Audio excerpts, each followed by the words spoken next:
Hello everybody, it's Christian from Human Risk with a compliance in the wild takedown of something many of you will be forced to participate in this holiday season. And that's the compulsory fun hell that is Secret Santa. If you're unfamiliar with it, here's a quick explanation. Secret Santa is where members of a group, maybe a team or department, are randomly assigned another member of the group to whom they give a gift, usually with an upper price limit. The Santa part is obvious. The secret part comes from the fact that the identity of the gift giver is supposed to remain a secret. Now this sounds like harmless fun, but when you look at the details, it's a terrible idea. Firstly, the random allocation of recipients, which means there's a high likelihood of being given the name of someone we don't know that well, or even worse, the name of somebody that we absolutely can't stand. Why on earth would I buy a gift for someone I don't really know or don't like? That makes no sense whatsoever. If I want to give a gift to someone, then I can decide that for myself. And where's the joy in receiving something that's been purchased under duress?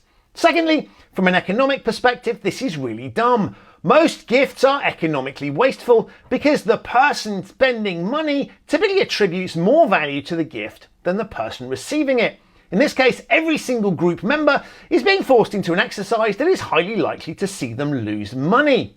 Then there's the artificial price point. Generally it's set fairly low, which is designed to keep expenditure down and stimulate creative gift giving. But we know that in reality, that tends to drive people to going to sections of shops that appear to have been set up for precisely this purpose.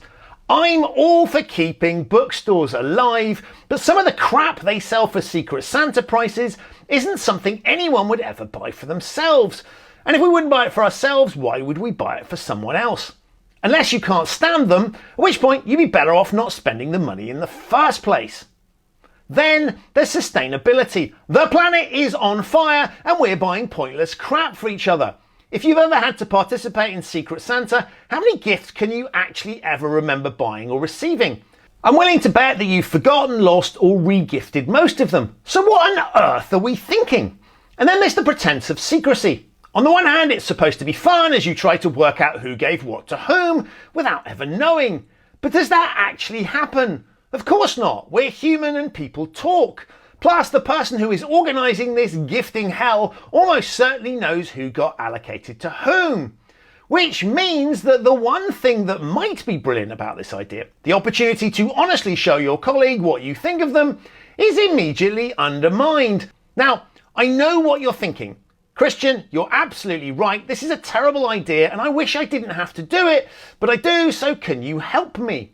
Well, yes, I can, because there's a brilliant way that you can turn this awful thing into something positive, particularly if the person you've got to buy a gift for is someone who makes your life hell.